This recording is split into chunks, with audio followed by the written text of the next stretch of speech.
அழைக்கப்பட்ட அழைப்புக்கு நானும் நீங்களும் என்ன பண்ணணுங்க? பாத்திரவான்களாய் நடக்கணும். ஆனர் யுவர் கால். முதல் காரியம் போடுங்க, ministry matters. Honour your call, honour your கால். உங்கள் ஊழியத்தை மதியுங்க ஃபர்ஸ்ட். அது எந்த ஊழியமா இருக்கட்டும்,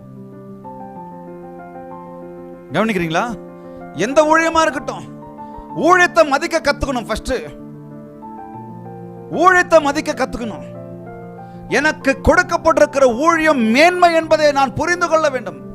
value your ministry, respect your ministry. ஊழியம் உங்களுக்கு கிடைச்சிருக்கு அப்படின்னு சொன்னா, எனக்கு கிடைச்சிருக்கு சொன்னா, எனக்கு கிடைச்ச ஸ்லாக்கியங்க. வேற ஆள் இல்லையா ஆண்டவருக்கு? வேற ஆள் இல்லையா? கவனிக்கிறீங்களா? வேற ஆள் இல்லையா? இருக்கிறாங்க. போன வாரம் ஒருத்தர் பார்த்தேன் சாட்சி. அவர் யாரோ ஒருத்தர் ஊழியருக்கு அழைச்சாராம். அழைக்கும் போது நீ தான் பண்ணணும் ஆண்டவர் சொன்னாராம். கெஞ்சுறாராம் ஆண்டவர். யாரு? என் மகனே, என் மகனே, நீ தான் இந்த ஊழியத்தை செய்யணும் அப்படின்னு சொல்லி கடவுள் கெஞ்சுறாராம். அவர் சொன்னாராம், நான் செய்ய மாட்டேன்னு சொன்னாராம். இல்ல இல்ல, நீ தான் செய்யணும். அப்ப நான் செய்யணும்னா நான் கண்டிஷன் போடுவேன். கவனிக்கிறீங்களா? இந்த கண்டிஷன் நான் வந்தேன்னா என் குடும்பம் கஷ்டப்படக்கூடாது. ஊழியத்துக்கு வந்தேன்னா என் குடும்பம் நல்லா இருக்கணும். ஊழியத்துக்கு வந்தேன்னா நான் என்னென்னலாம் சொல்றேனோ அதெல்லாம் நடக்கணும். யாருக்கிட்ட கண்டிஷன்? கடவுள்கிட்ட. பவுல் என்ன சொன்னார் தெரியுமா? எங்க இருந்து சொல்றார் பாத்தீங்களா? கர்த்தர் நிமித்தம் கட்டுண்டவனாகிய நான் உங்களுக்கு சொல்லுகிற புத்தி என்னவெனில், கர்த்தர் நிமித்தம் சிங்காசனத்தில் அதிகாரத்தில் உட்கார்ந்திருக்கிற நான் உங்களுக்கு சொல்லுகிற புத்தி என்னவெனில் சொன்னாரா? எங்க இருந்து சொல்றாரு? சிறையில் இருந்து சொல்கிறார். கட்டப்பட்டவனாய் சொல்லுகிறார். வேதனை இருந்து சொல்கிறார். பாடுகள் மத்தியில சொல்றார். ஆனா நம்ம ஆளுங்களுக்கு இப்ப ஊழியம் பேர் ஊழியம் வந்து என்ன தெரியுமா? டேபிள் மினிஸ்ட்ரி தான். டேபிள்ல உட்காந்து, சேர்ல உட்காந்து, இறங்க மாட்டார், யாரையும் பார்க்க மாட்டார். அதுதான் டேபிள் மினிஸ்ட்ரி தான். ஒயிட் காலர் ஜாப் தான் ஊழியம் இன்னைக்கு. என்னமா ஒயிட் காலர் ஜாப் ஊழியம். இறங்க மாட்டாங்க கீழே, ஒரு ஏரியாவுக்கு போக மாட்டாங்க.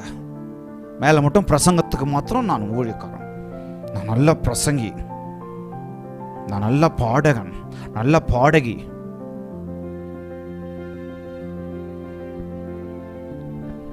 ஓகே, இருக்கட்டும். நல்ல பிரசங்கியா இருக்கலாம், நல்ல பாடகராக இருக்கலாம், நல்ல மியூசிஷியனாக இருக்கலாம், இருக்கட்டும். கம்ஃபர்ட் ஜோன் எனக்கு இல்லைங்க ஊழியம். கர்த்தர் நிமித்தம் கட்டுண்டவனாகிய நான் உங்களுக்கு சொல்லுகிற புத்தி, அழைக்கப்பட்ட அழைப்புக்கு பாத்திரவானாயிருக்கணும். நீங்களும் நானும் எனக்கு கிடைச்சிருக்கிற சின்ன ஊழியம், honour your call. Just honour your call, just value your கால். உங்க அழைப்பை ஆனர் பண்ணுங்க.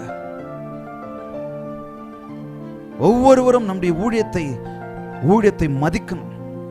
செய்கிற ஒவ்வொரு ஊழியமும் முக்கியம். ஒருவன் என்னை பின்பற்ற வேண்டும் என்று சொன்னால் எப்படி? ஒரு சிங்காசனத்தை சுமந்து கொண்டு என்னை பின்பற்ற கடவன். ஒருவன் என்னை பின்பற்ற வேண்டும் என்று சொன்னால் அவன் நல்ல ஒரு போஸ்டில் இருந்து என்னை பின்பற்ற கடவன். ஒருவன் என்னை பின்பற்ற விரும்பினால் நல்ல பணக்காரனாயிருந்து, நல்ல பொருள் படைத்தவனாயிருந்து, நல்ல கம்ஃபர்ட் ஜோன்ல இருந்து என்னை பின்பற்ற கடவன். அப்படியே சொன்னாரே இயேசு. ஒருவன் என்னை பின்பற்ற வேண்டுமென்றால், விரும்பினால், தன் சிலுவையை சுமந்து என்னை பின்பற்றட்டும். சிலுவை சுமக்கிறதுக்கு நிறைய பேருக்கு இன்னைக்கு விருப்பம் இல்லை. நான் ஏன் ஆனர் யுவர் கார்ல இதை சொல்றேன் தெரியுமா? தியாகம் பண்றதுக்கு இன்னைக்கு நிறைய பேருக்கு விருப்பம் இல்லை. கவனிக்கிறீங்களா? என்ன பாருங்க, தியாகம் பண்றதுக்கு விருப்பம் இல்லை. தன்னுடைய நேரத்தை தியாகம் பண்ண விருப்பம் இல்லை, தூக்கத்தை தியாகம் பண்ண விருப்பம் இல்லை, பணத்தை தியாகம் பண்ண விருப்பம் இல்லை, தன்னுடைய தாளந்தை தியாகம் பண்ண விருப்பம் இல்லை, கர்த்தருக்காக நேரத்தை கொடுக்க விருப்பம் இல்லை. சிலுவையை எப்படிங்க சிலுவை சுமக்காம எப்படிங்க லேசா எனக்கு உங்களுக்கும் கிடைச்சிருக்கிற ஊழியத்தை மதிக்காம எந்த அளவுக்கு நான் லேசா இருக்கிறேன் கொஞ்சம் கவனிச்சு பாருங்க. இருக்கும்போது அந்த அருமை தெரியாது ஊழியர். அது மனுஷனுக்கே இருக்கிற ஒரு பெரிய டிராபேக். ஒரு ஊழியம் என் கையில இருக்குது, ஒரு ஊழியத்தை என் கையில கர்த்தர் கொடுத்துருக்கான்னு சொன்னா அந்த மதிப்பு ஊழியம் என் கையில இருக்கும்போது இருக்காது. என்கிட்ட இல்லாத போது தான் ஐயோ நான் இழந்துட்டேனே. அதுவும் சில பேர் ஃபீல் பண்ண மாட்டாங்க, எனக்கு தெரிஞ்சு. இருந்துட்டு போட்டேன்டா, தொலைஞ்சுதரா பிரச்சனை, இனிமே நான் பதில் கொடுக்க வேண்டியதில்லை, இனிமே நேரத்துக்கு போக வேண்டியதில்லை, இனிமேல் எதையும் தியாகம் பண்ண வேண்டியதில்லை, தூங்கி தூங்கி தூங்கி விழலாம்.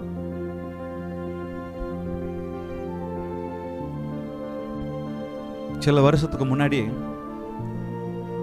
ஒருத்தர் என்கிட்ட சொன்னார், எனக்கு ரொம்ப பிடிச்சவர், ஒரு மனிதனாய் எனக்கு ரொம்ப பிடிச்சவர், ரொம்ப மதிக்கிற ஒரு மனுஷன், நல்லா படித்த மனுஷன்.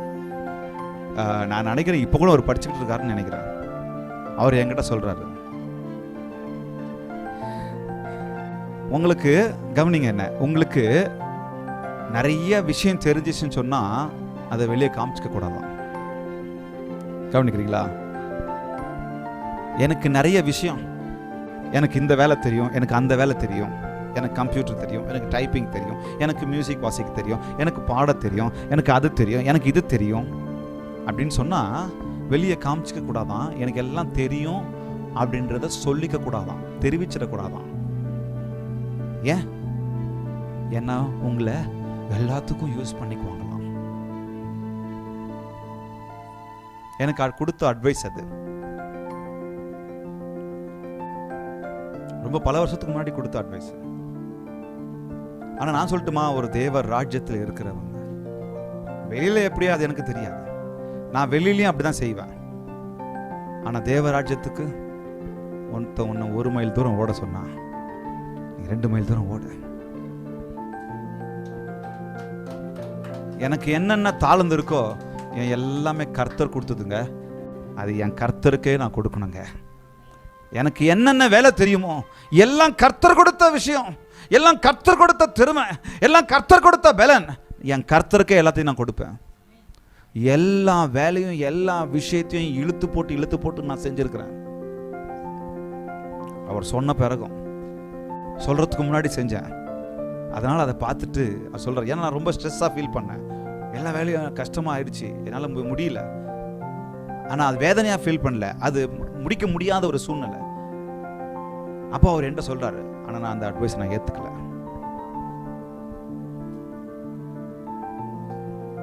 ஏன்னா என் கர்த்தருடைய ராஜ்யத்திற்கு எவ்வளவு செஞ்சாலும் அவர் செஞ்சதுக்கு ஒண்ணுமே பத்தாது, ஒன்றும் பத்தாது. ஜீவனையே கொடுத்தார், பரலோகத்தை எனக்காக விட்டு இறங்கி வந்தார். நம்ம ஆளுங்க சாதாரண சேரை விட்டு இறங்கி வர மாட்டாங்க. என் சேரு, என் போஸ்ட், பரலோகத்தை விட்டு இறங்கி வந்தார்.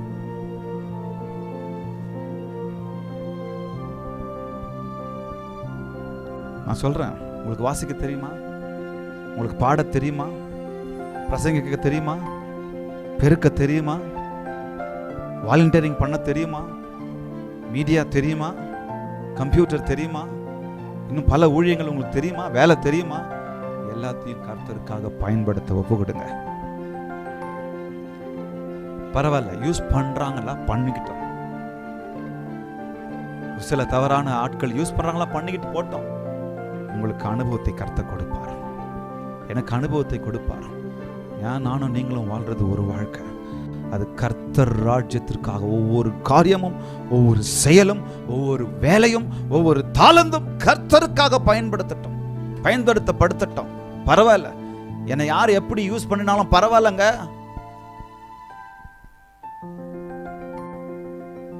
நம்மளை யார் எப்படி வேலை வாங்கினாலும் பரவாயில்லங்க.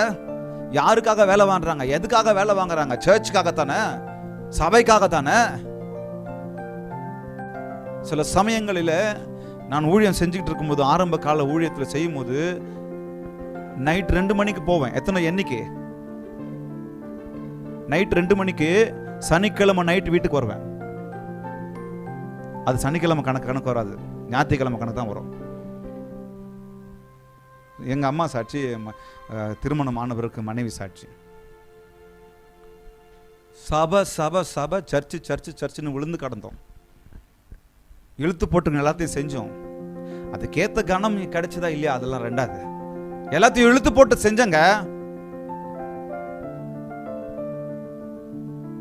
3 மாடி, 4வது மாடி. எனக்கு இடுப்பு பிரச்சனை, ஒரு சின்ன ஆக்சிடென்ட் ஆனது. நான் அப்போ சைக்கிள் ஓட்டிகிட்டு போகும்போது பின்னாடி இருந்து ஒரு காரை வந்து இடிச்சிட்டாங்க. அது ஒரு பெரிய பிரச்சனை ஆகல. ஆனால் இங்கே ஒரு சின்ன லைட்டாக ஒரு இடுப்பில் ஒரு சின்ன அடி, கிராக் மாதிரி. அதுக்கு ட்ரீட்மெண்ட் எல்லாம் எடுத்து முடிச்சிட்டோம். ஆனால் ஹெவியாக வேலை செய்யும் போது, குளிர்காலம் அதிகமாகும் போது இங்கே வலி ஆகும். கர்த்தர் கிருபையில் இப்போ இல்லை. ஆனால் இப்போ நான் எதனா ஸ்ட்ரெயின் பண்ணனா அதிகமாக வலி ஆகும். அந்த வலியில் கூட நாங்கள் ஒரு இடத்துல ஊழியம் பண்ணிட்டு இருக்கும்போது, அது நாங்கள் இருந்தது 2வது மாடி. அந்த 2வது மாடிக்கு மேலே தான் டாய்லெட்டும் ஃப்ரெஷ் ஆகிற இடமும் இருக்கும். கீழே இருந்து இந்த 2 கருப்பு கலர் ட்ரம் இருக்கும். அந்த கருப்பு கலர் ட்ரம்மு, அது எத்தனை லிட்டர்னு எனக்கு தெரியல, எனக்கு தெரிஞ்ச ஒரு 50 லிட்டர் இருக்கலாம். கவனிக்கிறீங்களா? அதை நாங்கள் பிடிச்சிக்கிட்டு ஏறுவோம். ஒவ்வொரு சனிக்கிழமை ஏறவும். மேலே தண்ணி வராது. 3வது மாடியில் டாய்லெட்டுக்கு போய் தண்ணியை நிரப்புவோம். எங்கள் ஊழியத்தை மதிச்சோம். பாஸ்டருக்காகனா நாங்கள் அங்கே நின்று இருக்க மாட்டோம். என் ஊழியக்காருக்காகனா நாங்கள் நின்று இருக்க மாட்டோம். என் கடவுளுக்காக எனக்கு கிடைச்ச பெரிய விஷயம் இது. நான் கஷ்டப்படுறத பார்த்து என் கூட இருந்த 2 நண்பர்கள், அவங்க 2 பேரும் இன்னைக்கும் என் கண்ணுக்குள்ள அப்படியே இருக்கிறாங்க. செபாஸ்டின் அண்ட் வசந்த்னு சொல்லி என் கண்ணுக்குள்ள அப்படியே இருக்கிறாங்க. என் கூட கான்டாக்டில் இருக்கிறாங்க. என் வழியை தாங்க முடியாமல் நான் கஷ்டப்படுவேன்னு சொல்லிட்டு என் கூட சனிக்கிழமை நைட்டு ப்ராக்டிஸ் முடிச்சுட்டு, மியூசிக் ப்ராக்டிஸ் முடிச்சு என் கூடவே நிற்பாங்க. தண்ணியை நிரப்பணும் அப்படின்னு சொல்லி. நாங்கள் என்ன பண்ணுவோம், 2 ட்ரம், நடுவில் நான், ஒரு பக்கம் இன்னொரு தம்பி, இன்னொரு பக்கம் இன்னொரு தம்பி, இன்னொரு ஃப்ரெண்டு. அதில் இன்னொருத்தனுக்கும் அவனுக்கும் இடுப்பு பிரச்சனை. அந்த வழியிலையும் ஊழியத்தை செஞ்சு மேலே வரைக்கும் போய் ஒவ்வொரு சனிக்கிழமையும் நிரப்புவோம். ஏன்னா எனக்கு கிடைச்ச ஊழியம் நான் மதிச்சோம். அப்பெல்லாம் இந்த பாயிண்டெல்லாம் எங்களுக்கு தெரியாது. இது ஒரு பாயிண்டா எங்களுக்கு தெரியாது. அது எங்களுக்கு வாழ்க்கையாவே இருந்தது. வழி இருக்கும், யாரும் கூட இவ்வளோ பேர் ஹெல்ப் பண்ண மாட்டேங்கிறாங்களே, அது சில சமயத்தில் வருத்தம் இருக்கும். நாங்கள் 2 பேர் கூட 3 பேர் தான் இருக்கிறோமே, இன்னும் நிறைய பேர் இருந்தால் கொஞ்சம் ஈஸியாகுமே. நிறைய பேர் இருந்தாங்க. ஆனாலும் நாங்கள் அதை செஞ்சோம். கிடைச்ச ஊழியம் மேன்மைங்க. என்னென்னவே செய்கிறேன், என் சுயத்துக்கு நான் என்னென்னவே செய்கிறேங்க. நாளெல்லாம் விழுந்து கிடக்குறேன் என் சொந்த வேலைக்கு, என் சுய வேலைக்கு. அப்ப கர்த்தர் ராஜ்யம் லேசா? எனக்கு கர்த்தரோட ராஜ்யம் எனக்கு லேசா? கர்த்தர் கொடுத்த ஊழியம் உங்களுக்கு லேசா? எனக்கு லேசா? பாஸ்டர் கேள்வி கேட்டா அடுத்த வாரத்துல இருந்து சர்ச்சுக்கு வர்றது கொஞ்சம் யோசனை. நான் சொல்றேன், உங்களுக்கு என்ன தாளம் இருக்கட்டும், நான் சொல்றேன், அது பாஸ்டர் நல்ல ஒரு கேட்டவரோ உங்களை யூஸ் பண்ணிக்கிறாரோ இல்லையோ அதெல்லாம் ஒரு பக்கம் தள்ளி வைங்க. நீங்க கடவுளுக்காக செய்யுங்க. ஒருவன் எனக்கு ஊழியம் செய்வானானால் பாஸ்டரானவர் கனப்படுத்துவார்ல, பிதாவானவர் கனப்படுத்துவார். பாஸ்டர் உங்களை கனப்படுத்துறாங்களோ இல்லையோ, லீடருங்க உங்களை கனப்படுத்துறாங்களோ இல்லையோ, விசுவாசிகள் உங்களை கனப்படுத்துறாங்களோ இல்லையோ, யார் கனப்படுத்துறது? சபைக்காக ஒரு காரியத்தை, ஒரு சின்ன வேலையை நீங்க செஞ்சீங்கன்னா இருக்கிறதுனால சொல்றேன். இங்க விஜய் பிரதரும் நம்ம நிறைய பேர் இருக்கிறாங்க. பட் நான் எங்கள் ஊழியத்தில் இருக்கிறவங்கள இல்லாமல் நான் சொல்கிறேன், ஊழியத்துக்குள்ளே வராதப்பவே அவங்க செஞ்ச விஷயம். இங்கே இந்த சர்ச்சில் இந்த பெயிண்டிங் அடிக்கும்போது விஷயம் அவங்களுக்கு தெரியாது. நான் அவங்கள இன்வைட்டும் பண்ணல.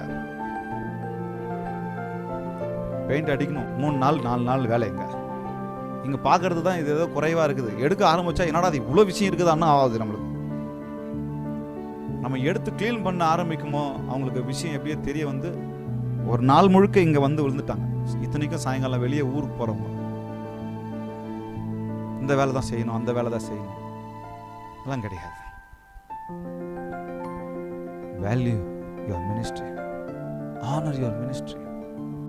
கர்த்தருக்காக செய்கிறோம், கர்த்தருக்காக நாம் அதை செய்தோம்.